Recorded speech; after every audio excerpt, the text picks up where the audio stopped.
everybody. You're listening to It's All About Food. Thank you so much for joining me today. I'm here with Olivier Mankondo, and he has a very wonderful story to share with us. So I'm just going to let him jump right in and tell us a little bit about himself. Olivier, I understand that you are one of those lucky people who was able to lose a lot of weight and turn around your whole picture of well-being. And it's a beautiful story. People love hearing stories like this. So let's get started. So my name is Olivier Mankondo, and I'm a speaker, author, and weight loss and wellness coach. So basically what I do, I go on events and I speak to people to share my knowledge and the experience I've had with this plant-based nutrition so that more people can be empowered and start making good life choices. And apart from that as well, I've written a book so I can reach more people because I cannot go to all the events. So with my book, I can reach more people. And I continue as well to serve people as I've got an online membership club where I support members to make a lot of progress on the healthy journey. So in a nutshell, that's what I do. Okay. And I like that you said in a nutshell because nuts are plant-based. Yeah. All right. Olivier, tell me about your upbringing. Tell me about the foods that you were brought up on. Tell me how you gained the weight you didn't want and how you discovered how to lose it. Is that too much all at once? No, that's okay. So basically, I used to eat like everybody else. I was eating animal product, dairy product, processed food, junk food. Anything you can think of, I was eating that. And my health was not very good at all. I was suffering from high blood pressure. And people need to understand that 50% of heart attack and strokes are caused by high blood pressure. You can have kidney failures, heart failures, problem with your sight just by having a high blood pressure. And I was suffering from that. And apart from that, I remember that at some point, I had to spend a day and a half in hospital because my blood pressure was so high. And I was suffering from headaches as well. I had massive headaches every day or every other day. And I had to have some paracetamol with me all the time because in my wallet, because the headache was so bad. I had lots of dandruffs. I was suffering from chest pain, back pain, abscesses, joint pain, and my weight was 220 pounds. So it was really, really bad. And my wife has to massage me maybe twice a week because of my bad back. And I remember I had to be off work for a week because my back was killing me. And so, like I said, my eating habit was very, very bad.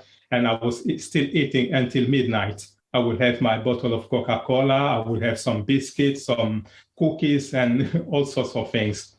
And like I said, my health started to deteriorate. I was feeling tired all the time. For example, on my work days, I had to drag myself out of bed. And on my days off, I was sleeping until 1 in the afternoon because I was so tired. I had no energy. And especially where I was working in the basement and I had to climb the stairs all the time. And I was always out of breath. And my belly, for example, was so big that it became very difficult for me to tie up my laces. So it was really, really difficult. And at some point, I went to the doctor and he told me that basically I would be on medication for the rest of my life. And I don't know at that time, I didn't know what I know now, but I refused. I said, this is not possible. I can't be on medication for the rest of my life. And he told me, okay, so what are you going to do? I said, okay, I will try to do some exercise and to try and see if my blood pressure will go down. And I joined a karate club in trying to reduce my blood pressure, but it didn't work. So I was just buying medication over the counter, for example, for my heartburn, for my bad back, and stuff like that. And one day in 2016, I was just watching a program on YouTube, and it was by an Indian yogi. And the title of the talk, the program was "How Consciously Do We Eat?" And in the program, he was saying that meat was not designed for the human mechanism. And if we stop eating meat and all the animal products, we could reduce 70% of the chronic diseases. And because I was suffering from all this stuff, I said, okay, I've got nothing to lose. I will try that. And it was a certain Wednesday. And I said to my wife, okay, I will stop eating meat. On Thursday, I went to work. When I came back, I asked her to cook my last meal of meat. And on Friday, that started. And it's been 5 years I've not touched any animal product, no dairy product. So I went cold turkey. So that's my journey. You are in the UK right now? Yes. And were you born there? Is that where you were raised? No, I was born in Congo, in Central Africa. And yes. So how long did you live there? I lived there for 29 years. 29 years. Yes. And was your diet the same as it was in the UK before you went plant-based? No, because basically in Africa, there's not much processed food. So basically myself, I was not eating much processed food. It was usually beans, rice, but yes, a lot of meat, but not that much that I was eating here in the UK. So When I was back in Congo, when I left, when I was 29, I was not overweight. I was still a little bit slim. So that was one of the things I wanted to get at. So you came to the UK.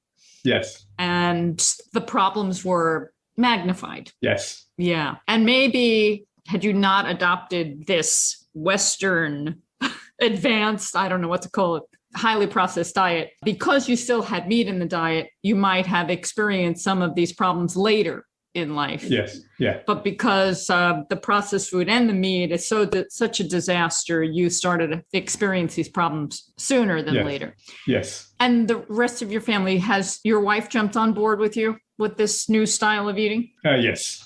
She jumped on board. But before that, what I've noticed is that when I went plant-based, I was able to lose 77 pounds. And all the chronic diseases that I've had are completely gone. I don't suffer from blood pressure anymore, no back pain, no headaches. Every single ailment is gone. And I've been able as well to slow down my aging process, because people, when they see me, they think that I am in my late 20s, but I'm actually 51. So I've been able to do that. And for the past 5 years, I've not been sick a single day, not even the cold, the flu, nothing at all. And when I changed my way of eating, for the first week, it was very difficult because of the healing crisis. I had more headaches. For 3 days, massive headaches that I've never had in my life. I had more cold sore, more abscesses, my joint aching more, and it was really bad. So my wife asked me to stop, but I said, no, I'm not going to stop. I will continue with that. And after a week, I was able to lose 11 pounds, which was really surprising for me. And after that, I started to have more energy. And after 2 weeks, my wife said that she was going to do that as well. And after a month, we ask our children to be in this plant-based diet as well. So obviously they were not happy to do that, but I guess, but after that they got used to it. So yes, my wife went with that, and she was able to lose 99 pounds. Wow. Okay. 99 pounds. And your wife, is she from the UK or is she from another place also? Was she raised on a different diet? No. We got married when we was back in Congo. Okay. So she's from the same area. Yes, the same area than me, yes. It's always very interesting when they do studies of different areas, people from other countries, Africa, Japan, whatever, and then they come to the United States or the UK, and all of a sudden, either that generation or the next generation blows up with so many different problems that they didn't see in their own country, where they were eating maybe not the healthiest diet, but definitely healthier. Yes, definitely. Yet somehow we're not getting that message, or at least not fast enough, in my opinion, right? Yes, definitely. Okay. Well, good for you. Well, I want to say that you look great. You have a fabulous smile. Yeah, thank you. Now, this is an audio podcast, so people unfortunately will not be able to see you, but I can see you. Yes. And it's a funny thing, because we're such a narcissistic society and everybody is concerned about the way they look. To me, it's a no-brainer. The first thing you can do, not only to feel better, but to look better, is to eat a whole food plant diet. You said you're 51. Yeah. I'm 63, and I've been doing this for 33 years, and I know how good it feels. It works. Definitely. Now, I want to also make a disclaimer, because it doesn't prevent everything, but it definitely gives us an excellent foundation. Mm-hmm. We live in a very toxic world. Everybody has their own emotional problems, anxiety and stress. It's a scary place, and that also affects our health, and we're acknowledging that more and more. But when you start by eating a whole food plant diet and you realize that all these problems you had are going away, it really gives you more motivation, I think, and more inspiration. And then you can go further and do other things to improve your life and your health and the people around you. And all of that feels good. It's a win, right? Yeah, definitely. Beautiful. When you were describing your weight loss, it sounded like you had a little detox the first week you were feeling a lot of symptoms. As you were eating healthier, your body was experiencing discomfort. Can you talk a little bit more about that? Because that scares a lot of people. Yes. What people need to understand is that when you've been eating the wrong food for a very long time, that's the way your body will make you feel better. So you will, first of all, feel really hopeful. You will go through a healing crisis. And most people, when they go through this healing crisis, they will say, no, I have to stop because I'm sure my body is missing protein or something like that. I need to continue. And when they stop the plant-based, they start eating what they was used to eat, the healing crisis stop, and they say, yes, you see, it's that the diet or the plant-based nutrition is very bad. But what people need to understand is that's how the body detoxifies. It's because you've been eating the wrong food, you've not been doing the stuff the right way, and that's why your body will give you these things. So for some people, they will start smelling bad, or they will start having diarrhea, or they will have lots of acne. There's lots of stuff. But basically, when you're going through that healing crisis, is meaning that your body is doing the right thing. People don't have to be scared about that. They need to go through that healing crisis. And usually after a week, maximum 2 weeks, you will feel better.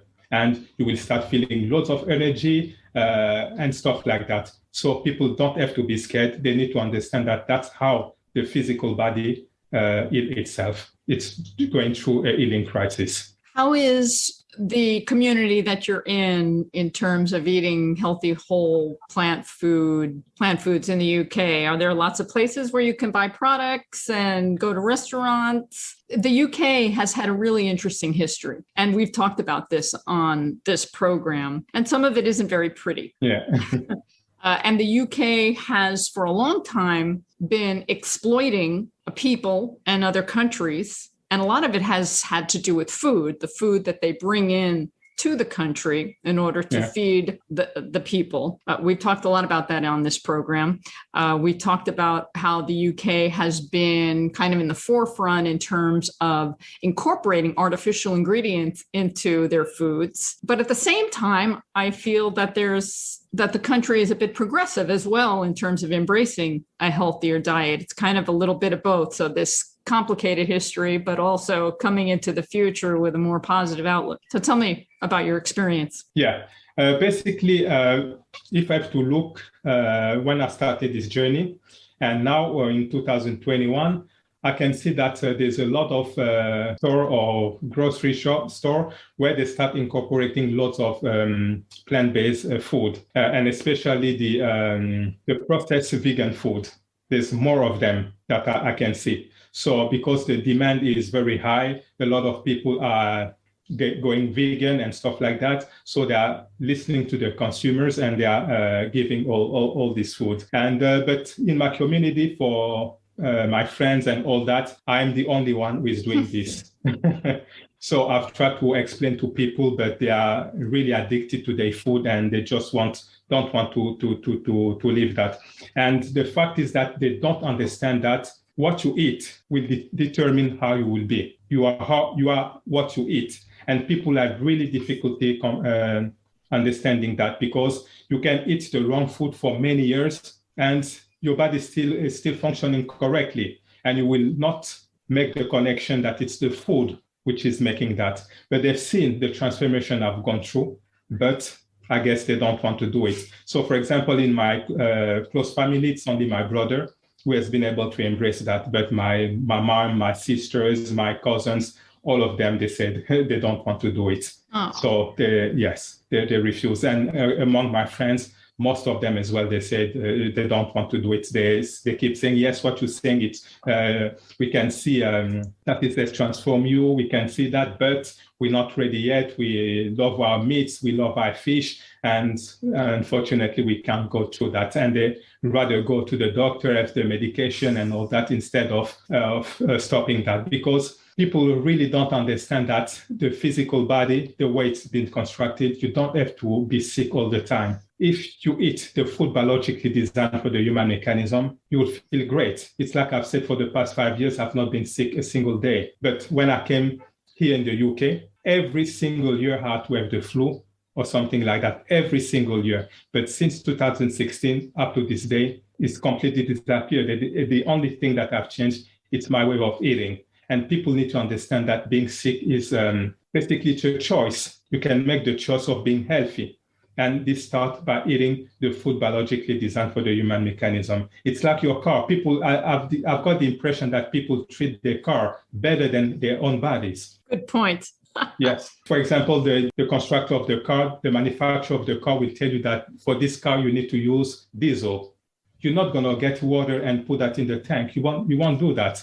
But for the physical body, people think that they can eat whatever they want and they expect the body to work in an optimal way, which is completely false. So people really need to understand that. You have your work cut out for you. What continues to amaze me, and I've been proselytizing, I've been preaching for decades now. Yeah. And I see the story repeat itself over and over. First of all, your friends and family see you. They know what you looked like before. They see you now. The proof is right there in front of their face. And yet it's not enough. Mm-hmm. And for some people, it's not enough until they're really uncomfortable. You mentioned that because the body is so forgiving, and it blows me away how the body works so well on such poor inputs, but it can work so much better when we take care of it. But a lot of people don't want to make a change until it's like a life or death decision, which is really unfortunate. So again, I said, you have your work cut out for you. Many of us as activists have experienced this over and over and over.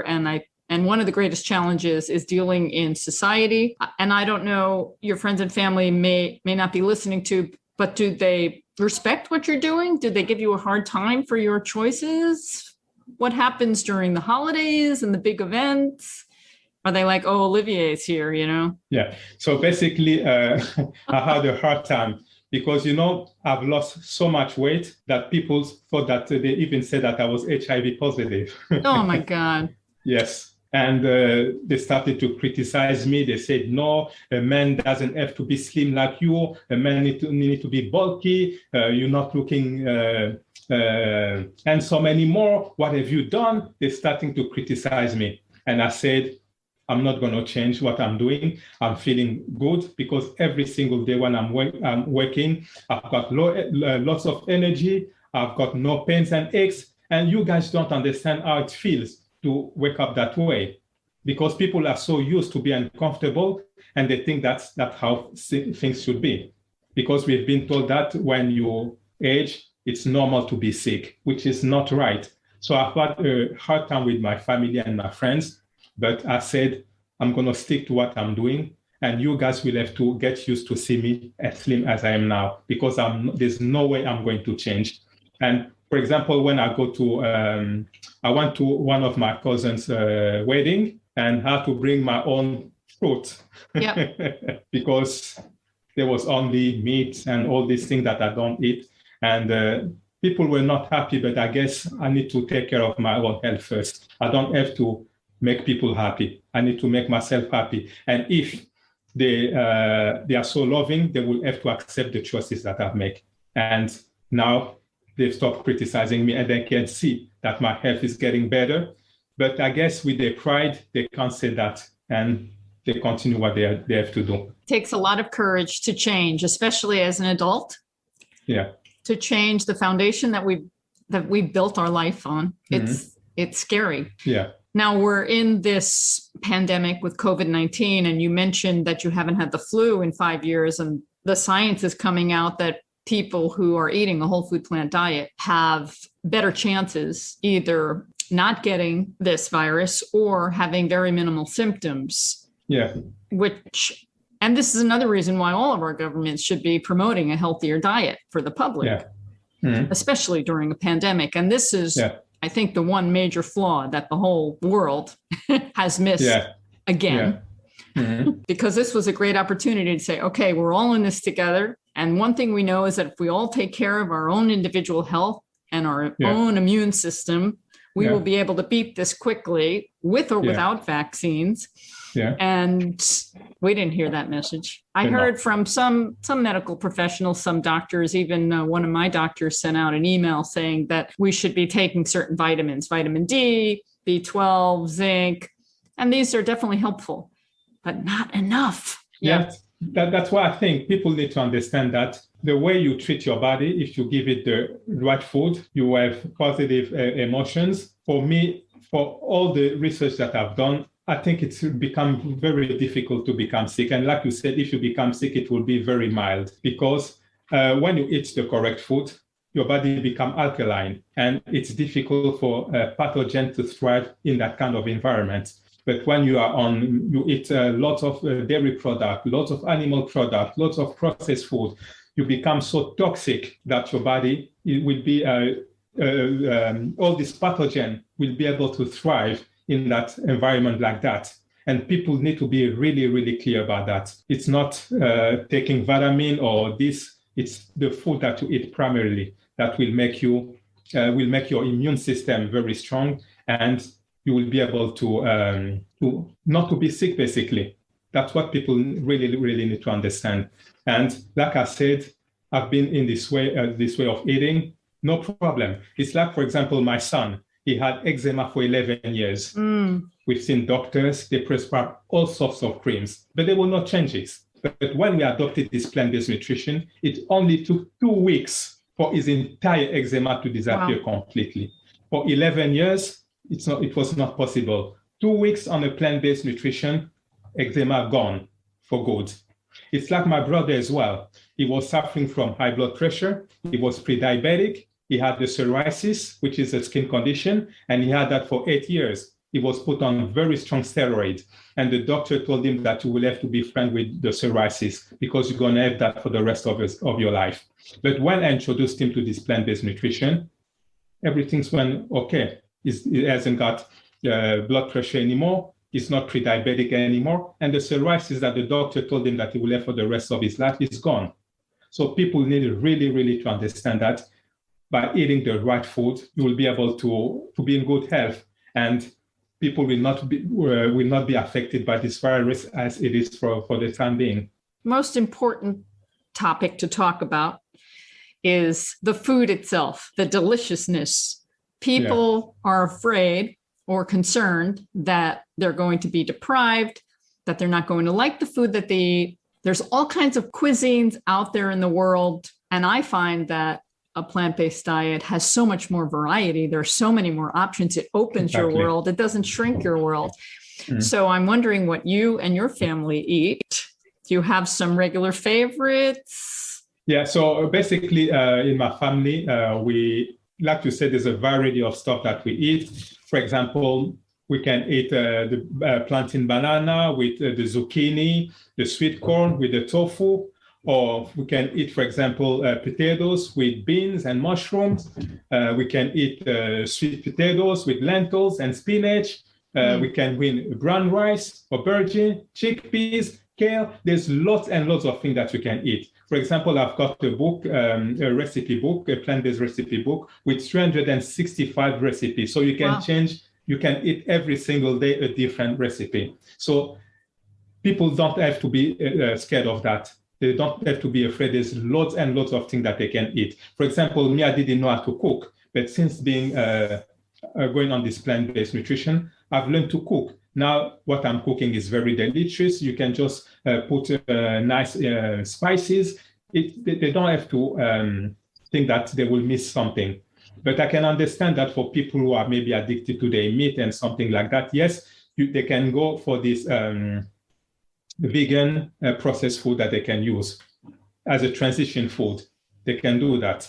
Instead of maybe going straight away to the whole food, they can use this food, this vegan processed food as a transition food just to get used to it. And then they can go to other thing, because there's a lot of people who stay on this vegan processed food and they stay unhealthy, because at the end of the day, they are still processed food. And with processed food, you've got coloring, flavoring, preservative, which are chemical substances not recognized by the body, and they create havoc. So really, there's plenty and plenty of food that you can eat on a plant-based nutrition. And people don't have to think that they will start eating the same thing. Because when you say to people that I'm vegan, the first thing that comes up in their mind is that you eat salad every day. Well, which is not true. You don't have to, but it's a really good idea.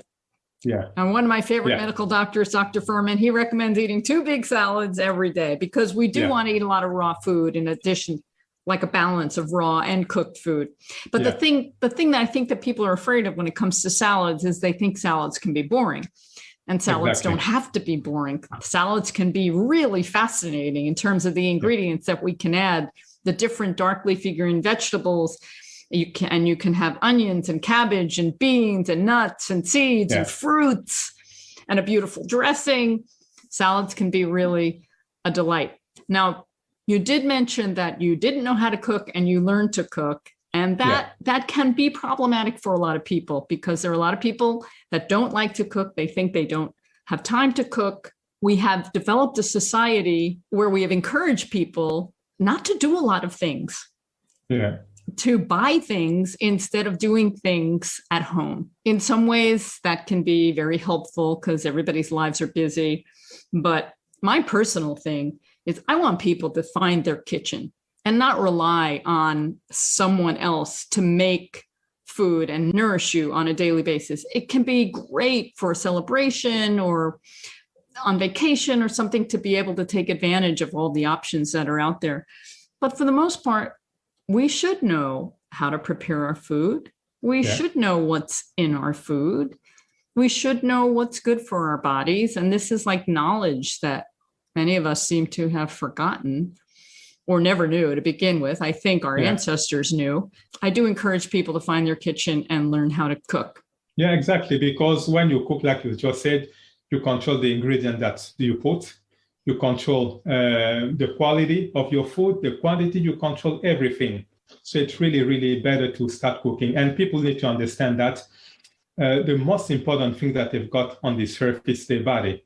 Your body is your temple, and you've only got one. So you need to do every single thing possibly you can so that you can be in good health. So if you can spare maybe 30 minutes, or a maximum an hour to cook, I don't think that it's too demanding, because people can spend 3-4 hours just watching TV or playing games, video games. But when it's come to cooking, they've got no time, which is not right.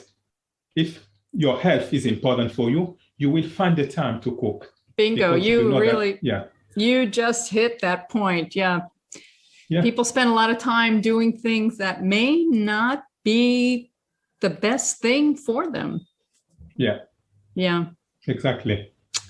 Okay, anything else you want to share with us before I let you go? Yes, what I would like to say is that people really, really need to understand that, like I've just said, the most important thing that they've got on this earth, it's their body. It's the temple, and they've only got one. So there's a way, because the message that I would like to share to people is that there's a way for them to live disease-free. There's a way. You not necessarily have to be sick. You don't have, because you said I'm aging, I necessarily have to be sick. That's not the case, because the body is really, really resilient. And like you have said, even when you're eating the wrong food, your body will take time to become sick, because it keeps trying to put you in the normal balance. So people need to understand that being sick is a choice. You can't live a disease-free life by just choosing what you eat, the thought that goes into your mind. Don't put yourself under stress.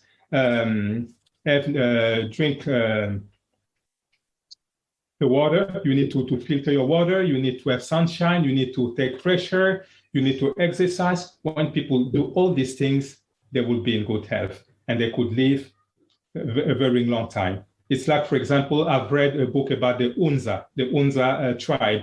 They live in the mountain of Pakistan, and they mostly eat raw. And they live above 100 years. They live a long life and a quality life. Yes. Because unfortunately, many people are living longer, but they have aches and pains. They're on medications. And they're not living the ideal life that they could be. Yeah, they are bed bound and stuff. That's not a life. Yeah. So you should be. It's like I've seen a vegan doctor. Is already dead, but he died. I forgot his name. He died at 104 years old. He was a doctor, and until 95, he was still operating. Yes. After 100, he was still driving his car. So that's the quality of life that we want, and people can achieve that by making good life choices. Olivier Mankondo, it's a pleasure meeting you and chatting with you. And like I said before, you have your work cut out for you, and I wish you the best. Okay, thank you very much for having me. I really appreciate it. Okay, take care, be well. Okay, bye-bye. Bye. That was Olivier Mankondo. And what I want to say, what surprised me most about that interview is that no matter how many decades have passed and how many of us have experienced this remarkable change of going from a standard American diet or a high processed, high animal food diet, and then we move to a whole food vegan diet, or even just a vegan diet without animal foods, not even entirely whole foods, but including some processed foods, we feel better. Many people have lost weight. There have been so many stories about people who have had a lot of excess weight and have easily lost weight on this diet. And Olivier is just another one of many. And yet, he told us his friends and his family, they continue to eat animal foods and they don't want to change. And he is just one more person who we need to continue to preach and share this message. Gary Mattei. Karen Hartglass. You're here with me. You are one of those people. It's true. It's a true statement. I am one of those people. And I'm amazed as you are, that people still want to eat animals. You've talked about how friends and family have seen you go from very, very large to... very large, very unhealthy. To a little handsome peanut that you are today. Yes. And yet... peanuts are one of the reasons why. There's a lot of people that don't like peanuts, that a lot of people are allergic to them. A lot of people are afraid of them. A lot of people say that peanuts pack on the pounds, blah, blah, blah. But I've been able to lose pounds by eating a lot of peanuts. So I'm sticking to peanuts. And what is the thing with peanuts? I mean... peanuts are a healthy food, especially if you eat them without salt and without all the additives in a lot of mainstream peanut butters. But if you get a peanut butter that's made with just peanuts... right. That's a perfectly good food. If you can eat peanuts and you buy peanuts to eat, like to munch on, that haven't been turned into butter, what is your suggestion, almighty one, about that? Unsalted roasted. Dry roasted. Dry roasted and unsalted. Yeah. No oil. No oil, please. Yeah, that's my favorite. And also organic. Of course, organic. Anyway, the point is that we are a long way from hitting that tipping point. I was delighted to speak with Olivier, to hear about his experience and living in the UK and trying to get people to learn what he's learned. We just had a friend move to Europe. A friend moved to Berlin. Mm-hmm. Speaking of Olivier, which was a great interview, by the way. And that rhymes. Olivier, great interview, by the way. But we had a friend who just moved to Europe, and he's now living in Berlin. He sent you a text and said, you and Gary should move here. There are a lot of vegan restaurants. He said about a quarter of the restaurants are vegan, and I heard it is a vegan mecca there. Yes. Which is very exciting. And I heard the UK is also quite the vegan mecca now, as well as other places in Europe. Well, it's definitely What's happening with the US? Why aren't we catching on? A lot of folks are trying to offer vegan alternatives, fast food restaurants, but there seem to be some problems now, according to some of the newspapers and things, about some of these vegan products aren't really selling as well as the investors have hoped they would. I've seen a few different articles on this. One is the peoplesay.com. That's PIPLSAY.com. People say. People say. They polled 30,700 people nationwide to get some insights on people who have tried these plant-based fast food meat alternatives. And they found some very interesting data. They said that about only 15% of self-identified vegans or vegetarians have tried these plant-based fast foods, but 40% of meat eaters have. And I think we knew this, that the fast food establishments are really catering to meat eaters. Exactly. And this is a good thing because we want meat eaters to be eating less meat and embracing these plant-based alternatives. So this was an interesting article, and the numbers were encouraging. They also talked about how vegans and vegetarians, and I'm glad they mentioned this because this is how we feel, we're not interested in eating in a fast food restaurant. We're not interested in eating highly processed food. And we're also concerned about the issue of cross-contamination. We don't know. Some may say that they don't flip their vegan burgers on the same grill as the meat burgers, but who knows? That's a big concern with me. I know you also agree. Occasionally, I'll admit it, I have French fries, but not in a restaurant. We bake our fries at home, and I don't get them in a restaurant that's not 100% vegan. Because I ask and I say, do you drop the fries in the same oil that you, for example, cook your, buffalo wings or your fish and chips and things? And they're honest and they say, yes. We do. Well, there's two issues with French fries. There's cooking it in the same oil as the animal foods that are being fried. And then there's McDonald's. And Can we ever trust them? So for a very long time... Yeah, this is fascinating. Repeat this. This needs to be repeated. For a very long time, many people thought that their French fries were vegan or vegetarian. They didn't have animal products in them. And there were people from India, for example, that were staunch vegetarians and were eating the French fries. And then at some point, it was divulged that they put beef flavoring in the French fry at the factory. So they weren't cooking it with animal products in any of their stores, but it already came with beef flavoring in the French fries. So they were never, ever vegetarian. And I think still to this day, they do this. Wow. French fries. Weren't they sued for that? They were, and they paid a small amount, a drop in the bucket, to a number of different vegetarian organizations, like $1 million to one and $1 million to another, but they continued doing it anyway. Yeah. So I don't trust them. That's my point. I don't blame you. Well, this People Say article also has a little survey, and it says several major U.S. fast food chains have begun to serve fake meat or plant-based meat on their menu. Were you aware of this? 71% said yes, 29% said no. Next question was, if yes, then have you tried any of it? 54% said yes, 46% said no. And then they list the fast food chains that are serving plant-based meat. And then they said, if you have tried fake meat or plant-based meat, how would you rate your experience? 70% said good. 18% said not so good. 12% said not good at all. So out of the people that have tried it in this survey, 70% said they enjoyed the experience. And then the other question is, would you continue eating fake meat or plant-based meat during your subsequent visits? 60% said yes. 24% said no. 16% said not sure. If yes, then what is your reason? 42% said for the health reasons. 34% said for the flavor. And 24% said for environmental reasons. That's pretty interesting. Nobody said for the animals. Yeah, thank you. Nobody said for the animals. And we have to always remind our listeners, we're here primarily for the animals. That was my reason for going vegan. That was your reason for going vegan. And that's our reason for everything we do. Doing this pretty much. Nonprofit organization, Responsible Eating and Living. But I want to bring up that while that article was very encouraging, with over 30,000 people polled and interesting, very promising numbers, Bloomberg Business Week put out an article this week called Faux Meat Falters at the Drive-Thru. And according to their numbers, fast food restaurants across the United States are finding that this interest in plant-based meats is kind of fizzling a little bit and is not bringing in as much business as they expected. It's not such a hot topic.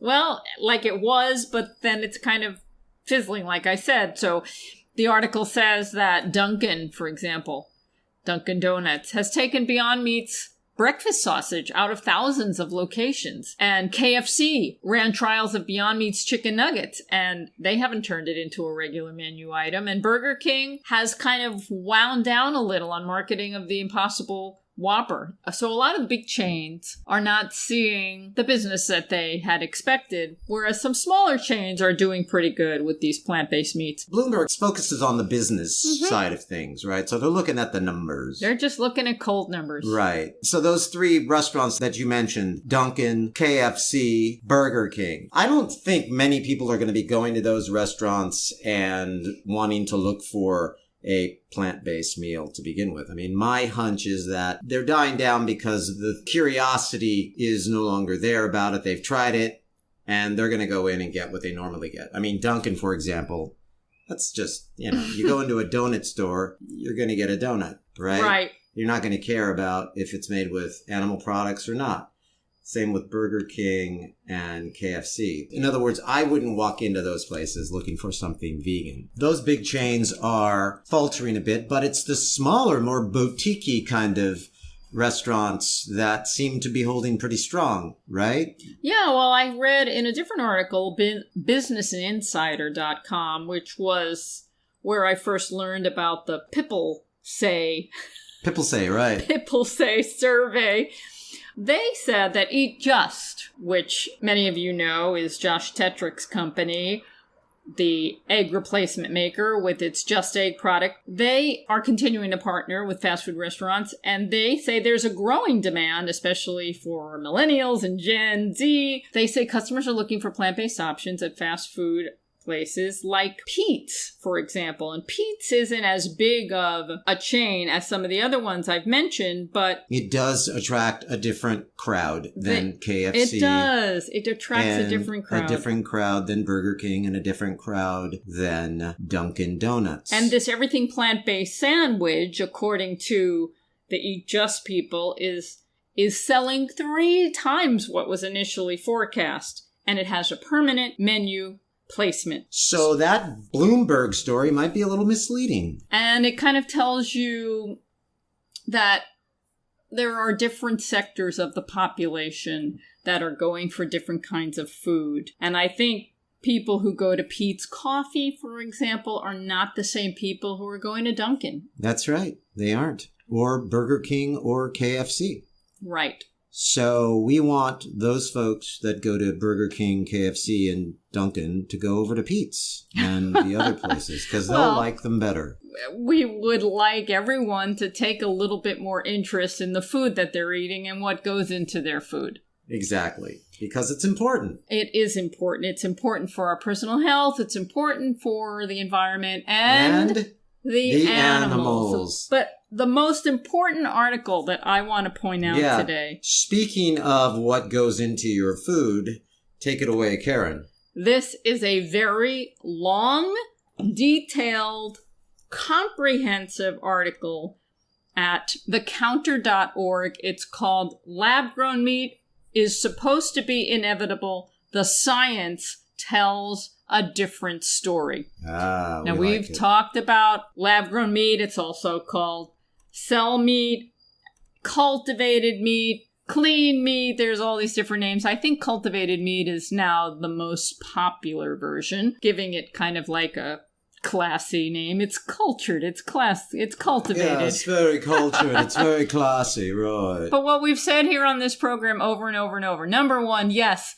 we want animals to stop being killed and exploited. That's obvious. And if there was a way to do it, we would support it. I do not believe that funds should be put into this project of lab-grown meat for food. You're staunch about this. And this particular article tells you that it is not possible to do it for many, many, many reasons. So obviously there is the expense, and it is still very expensive, and it is not going to reach a price point where it can compete with meat items. Now, we could also talk about how meat today, the cost of meat is, we don't know the true cost of, we're not paying the true cost of meat because there are so many subsidies, supports, that bring meat to people's plates. We're not paying for the meat, the cost of meat directly. We're paying for raising meat and dairy products and eggs with our tax dollars. So we don't see the true cost of meat. And we're paying for it with our health and the environment and the cost on the environment and the animals. So it's kind of difficult to compare. But lab-grown meat is expensive, and there are groups that are saying it's going to scale up by 2030. 2030 is... too late. It's only 8 years away, almost. And it may be too late. Yeah, we need things to happen now, but lab-grown meat is not going to get to the scale it needs to get to by 2030. And this article explains why. And there are many, many issues. One of them that kind of gave me the chills was that when they're growing these animal cells, these meat cells in these vats, the little animal cells that they're growing don't have their own immune system. So they could get infected with bacteria, and all the contents in the vat are then worthless and they have to dump it. And there are things that they could put into the solution, into the medium, to kind of prevent them getting infected with viruses, but there are problems with all of those additives that they could use. Yeah. So this is a big problem. Again, with the viruses. Yeah. Right? We have to be careful with bacteria. There are good bacteria, there are bad bacteria, but bacteria where you don't want them can destroy the product. It's very expensive, and you know how I cannot stand how many people say bigger is better. Bigger is not better in many, many instances, and they're looking to scale up in growing this cultivated meat in larger and larger containers, but the larger they get, the more difficult it is to make a quality product. So cultivated meat companies have repeatedly missed product launch deadlines because of this very reason, right? Yeah, they just can't do it. It's not feasible. And what's the most frustrating for me in all of this, okay, I love technology and science, creating things and making the world a better place. Right. We already have the solution for feeding humans on this planet. We have the solution. It is whole plant foods, grains, beans, vegetables, fruits, nuts, seeds.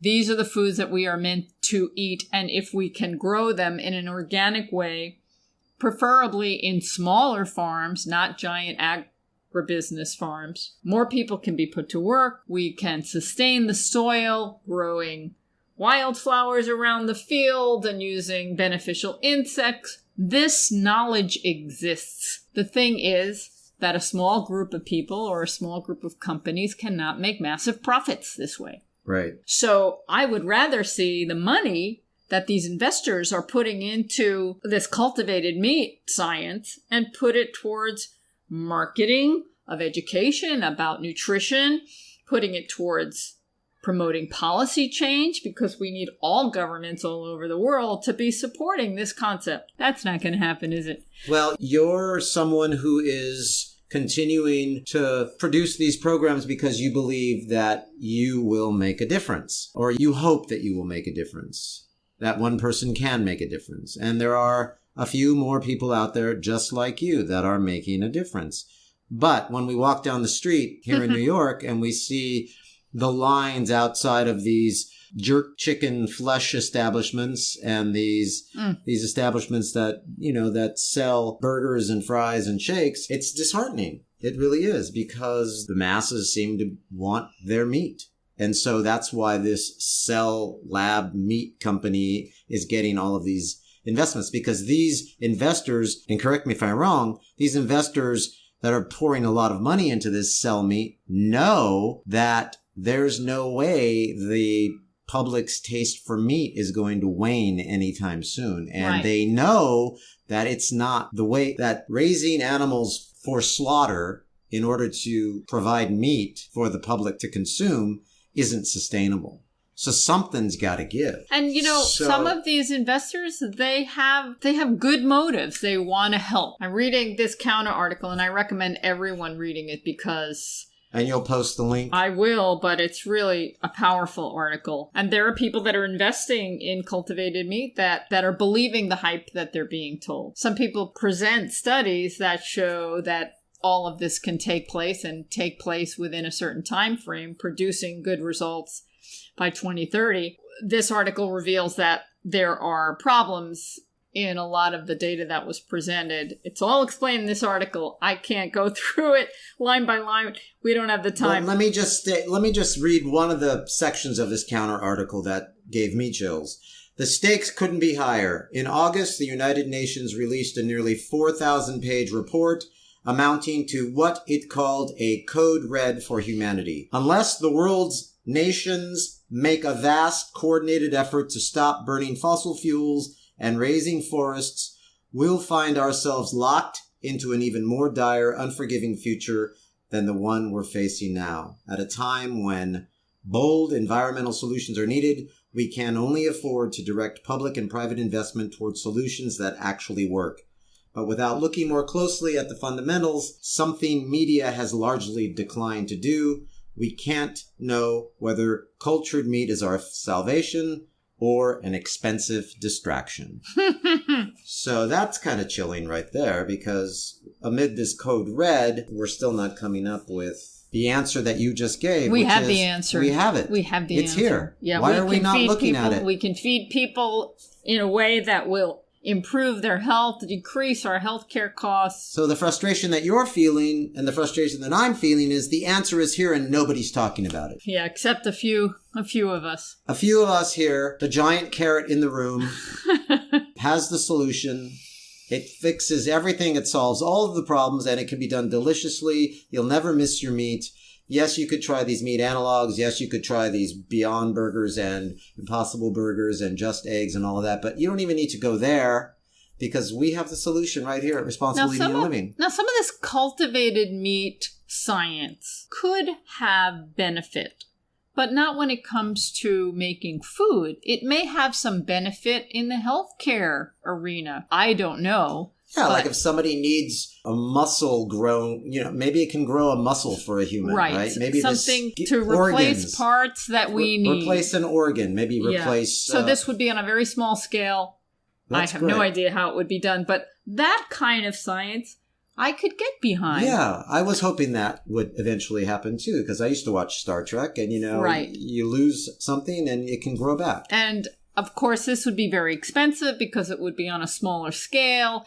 And the science behind it is intense, but I would think that our society would want to get behind it because it would be doing something good for humanity, for those people in need. Yeah. But we don't need to be growing cultivated meat for food. And it takes, apparently according to this article, it takes a lot of resources. It takes a lot of energy. The greenhouse gas emissions related to it may be better than raising meat, but it's nowhere near as good as growing plant food to feed people. Right, but they're getting tons of dough for this, right? Yeah, they're getting lots of cash because they realize, or someone realizes, that money can be made on this product. Yeah, some people are making money and people are being put to work and they're doing some interesting science, but I think their claims are a little far-fetched. Now I want to wrap up the program talking about our weekend brunch. Can we do that? Let's do it. I love talking about delicious food, and we certainly... Well, it's a great segue because we did it all without any cell lab meat, without any Beyond Meats or Impossible Meats or Just Meats or any of that stuff. We did it with minimally processed whole foods. And it was delicious. Oh, so good. Yeah. So we both participated in preparing our Sunday brunch. And what was fun about it is, you may know we plan on directing Pirates of Penzance later this year. And so we've been listening to soundtracks of this production while we do a lot of things. And we listened to one soundtrack, and it took us the entire soundtrack. The entire operetta. To prepare Bruncharetta. brunch. Right. And then when the music was over, we were finished and we could sit down and enjoy it. And I think most people would not want to spend that much time in the kitchen preparing food. But see, for us, that's fun. But it was fun. Yeah. So, Gary, you made the tofu scramble. I did. And you did it a little differently this time. On our website, under recipes, go to the recipe index at responsibleeatingandliving.com, go to breakfast, scroll down, and you'll come to French scramble. The foundation of the tofu scramble that I made today was in the style of the French scramble recipe that we have on our website, only I added a spice mix to it. It's an Italian spice mix that I mixed with a little bit of turmeric and a little cashew cream. It was good. I think it was your best tofu scramble ever. Right. It was an herby. Yeah, but the herbs were delicate and really mixed nicely. Yeah. And you know, the secret to that was I put the herbs, the dried herbs, in a spice grinder and I made them into a powder. Mm-hmm. So that's what did it. I was very happy with it. I was happy with it too. Now, meanwhile, I've been working on a bagel project. Yes, this is right up there with your apple cake project. Yep, I'm on a bagel project. I don't know where I got the idea, but last week I thought I'm going to make a gluten-free, vegan, of course, bagel. I haven't talked about this in a while, but you know, I like to use whole grain flours. I like to grind my own flours. I've gotten away from using a premix, a gluten-free premix that comes with starches and xanthan gum. I'm just using grains. And I thought I'm going to use that donut cake pan mold that we got a few years ago when we wanted to try Del Saruf's recipe for making a SOS-free donut, a salt-free, sugar-free, oil-free donut. And they were pretty good. They're not as sweet as most people would want a donut to be, but they were fun. If you're hankering for a donut and you want to cut back on all of the sugar, that was a great recipe. That was good. And I liked the icing, which was sweet potato puree based. Right. So that was fun. All right. So then I thought, okay, I'm going to use this mold. I put together a recipe that was a quick bread. It had baking powder in it. It wasn't something that needed to rise. And the first pass at it, I included some cinnamon and pecans and raisins, and I made a cinnamon raisin pecan bagel. Yeah, it was great. And wow, the first try, right? It was great. It was amazing. It was awesome. And the density was like a bagel density. It was right. It was dense, bagel-y. It fooled me, and I used to be a big bagel fan. And it was pretty good. Pretty good. It was fantastic. It was very good, and I grew up on bagels, and I've loved eating bagels. But bagels, for the most part, are made from refined white flour when they're not organic, and where can you find an organic bagel? Nowhere.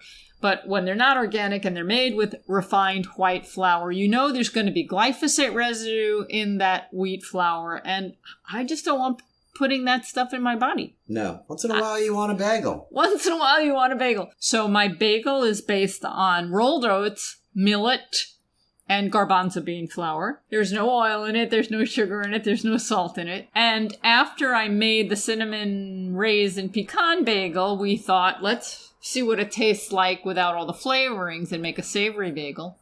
So I made a regular bagel without all of those extras and put sesame seeds on the top, and that was pretty good too, right? That was amazing.